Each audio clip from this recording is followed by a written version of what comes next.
Salut les étudiants, j'espère que vous allez bien et que vous appréciez ce retour des vidéos. N'hésitez pas à me laisser des commentaires juste en dessous, j'y réponds à chaque fois, même si c'est pas tout de suite.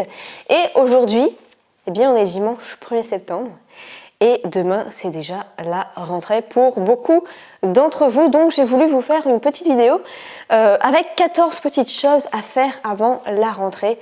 N'oubliez pas de vous abonner si ce n'est pas encore fait, à tout de suite.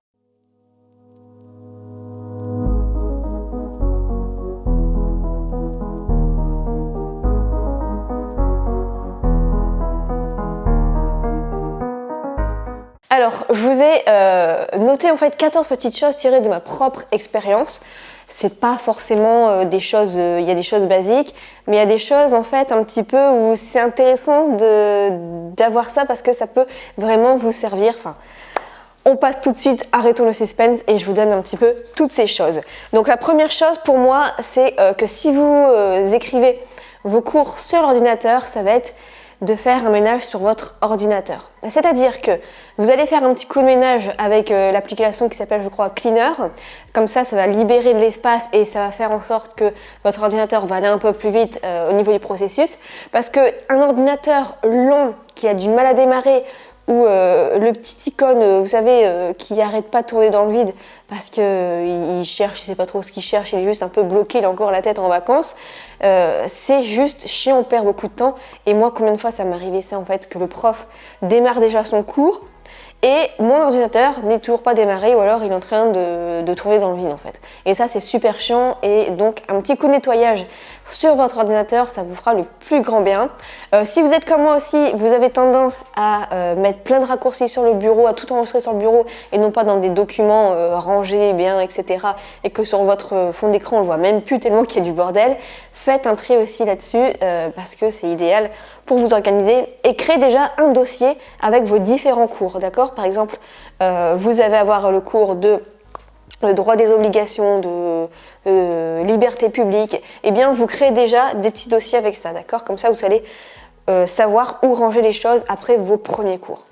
Donc, passez aussi un scan antivirus, si vous avez, pour histoire de faire pour supprimer tous les virus que vous avez eu, je sais pas, en téléchargeant cet été les musiques d'été par exemple, vous avez eu des virus, et bien c'est le moment de les supprimer.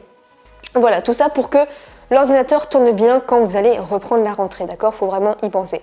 Le deuxième conseil, c'est de créer sa trousse d'indispensables à mettre dans son sac. Alors qu'est-ce que je mets dedans? Je mets des écouteurs, je mets un gel antibactérien, je mets un élastique pour ceux qui ont les cheveux longs. Je mets également une pince, parce que parfois un élastique ça suffit pas. Je mets pour les filles, vous voyez de quoi je parlais, des protections intimes. Et je mets aussi une batterie de secours, ça peut vraiment servir. Et je mets aussi un paquet de mouchoirs parce que c'est super chiant quoi, quand t'en as qui coulent et puis que t'as personne autour de toi, comme par hasard, qui a un paquet de mouchoirs où ils en ont plus, c'était leur dernier, donc ils viennent de l'utiliser. Zen. Et donc c'est toujours bien d'en avoir. Troisième petite chose, je dirais en fait, c'est de se créer une nouvelle playlist. Alors si vous avez Spotify ou Deezer ou ce que vous voulez, c'est toujours bien de se faire une nouvelle petite playlist pour faire la transition assez douce entre la playlist d'été et la rentrée en fait. Faites-vous une petite playlist de musique préférée pour garder une certaine motivation. Vous allez vous écouter cette petite playlist quand vous allez vous rendre en cours, dans les transports en commun, tout ça. Donc voilà, c'est bien pour garder quand même une petite motivation par rapport à l'été qui vient de se terminer. Quatrième chose, là c'est vraiment l'organisation, c'est de ne pas avoir qu'un seul chargeur pour votre téléphone, c'est d'en avoir deux. Un qui reste tout le temps chez vous et un que vous avez tout le temps dans votre sac, d'accord? Même si aujourd'hui les téléphones se rechargent quand même assez bien, on n'est pas à l'abri d'avoir oublié de recharger son téléphone la nuit, donc c'est toujours bien d'avoir un chargeur aussi avec soi dans son sac pour aller à la fac, enfin bref, dans vos études supérieures.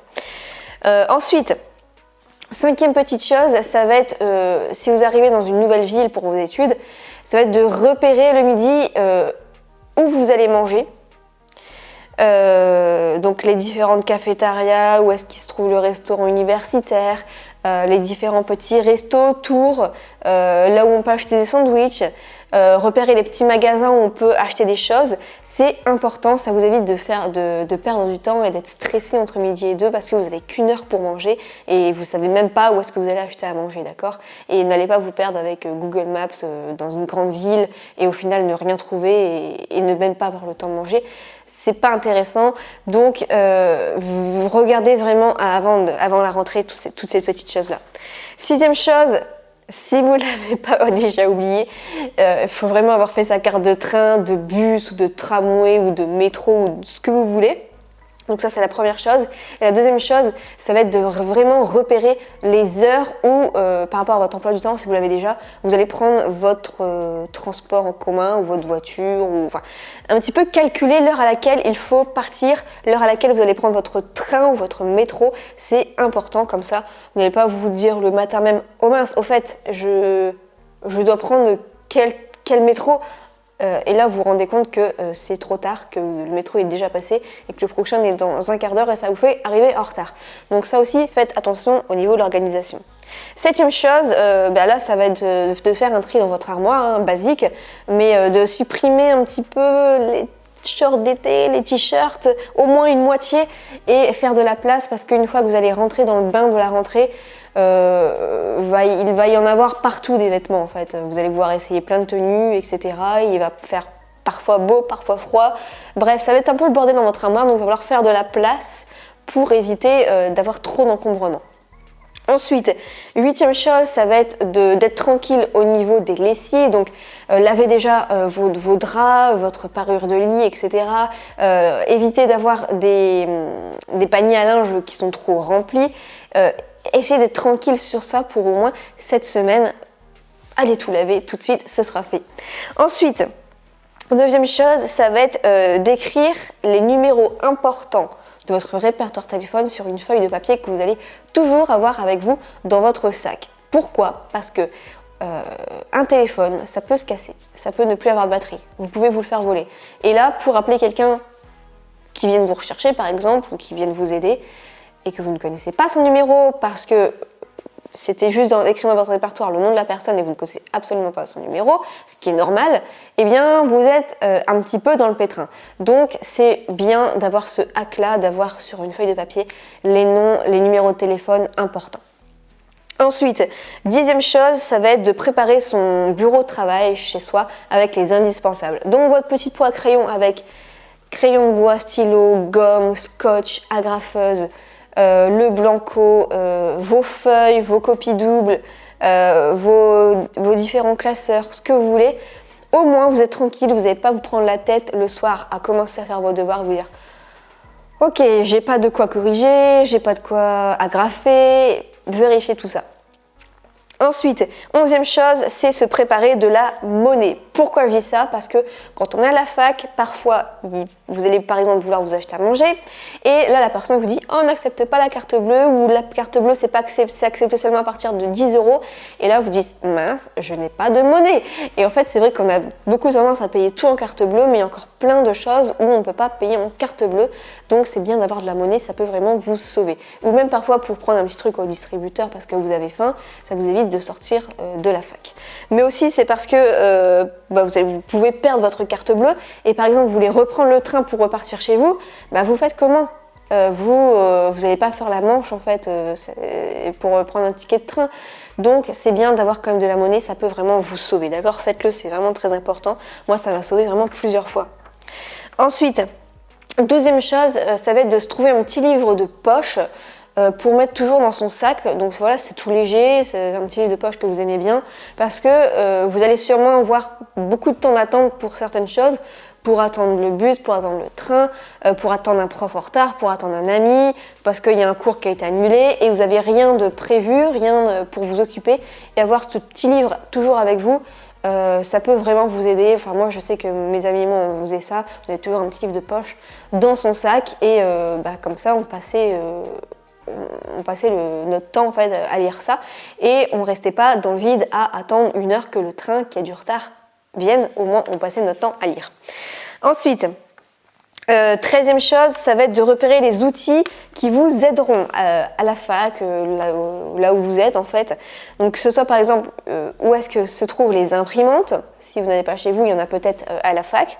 Où est-ce que ça se trouve le rayon de votre spécialisation dans vos études dans la bibliothèque universitaire. Où est-ce qu'elles se trouvent les revues, les magazines.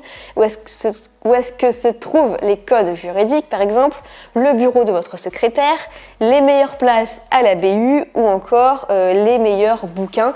Vous pouvez peut-être les prendre tout de suite en avance parce que une fois que les TD vont arriver, par exemple, les gens vont, franchement, c'est bizarre, mais ils vont courir à la BU pour aller chercher les meilleurs bouquins, pour faire les meilleures dissertations, pour avoir les meilleures notes et pour battre tout le monde. Et du coup, vous prenez une longueur d'avance, empruntez déjà, si vous le pouvez, les bouquins qui vont vous aider pour vos dissertations. Souvent, on peut les garder une semaine, 15 jours, donc vous pouvez même faire des photocopies si vous en avez besoin pour les prochains chapitres. Et comme ça, moi, vous êtes sûr d'avoir les meilleures sources. Ensuite, on en arrive déjà au 14e, c'est avoir un parapluie. Pourquoi? Pour deux choses. C'est que de 1, lorsqu'il pleut, on est bien content d'avoir un parapluie. Mais deuxième chose, c'est pour votre sécurité. C'est-à-dire qu'avoir un parapluie, c'est la seule arme, entre guillemets, qui est autorisée à la fac. Parce que ça passe tout seul, hein, c'est la fonction de parapluie normale.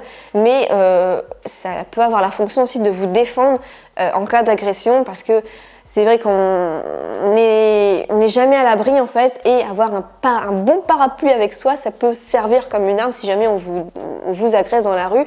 C'est-à-dire le temps où vous allez vous rendre par exemple entre la fac et votre train, vous pouvez avoir peut-être 10 minutes à pied et on ne sait jamais sur qui on peut tomber malheureusement. Donc voilà, avoir un parapluie, ça peut servir pour vous défendre. Voilà pour cette petite vidéo. J'espère qu'elle vous aura plu et que les conseils vous ont bien servi. Si c'est le cas, dites-le moi. Si vous avez d'autres petits conseils pour les étudiants, dites-le moi aussi en commentaire. Comme ça, on échange ensemble les bonnes astuces. Voilà pour cette vidéo. Et si vous voulez, en dessous, en fait, j'ai une petite formation qui s'appelle 17 petites actions pour devenir inarrêtable dans vos études. Vous allez voir, c'est super intéressant. Je vous raconte un peu mon histoire sur cette page. Le lien est juste en dessous. Voilà, il y a juste à rentrer son adresse email et vous allez pouvoir accéder à tout ça.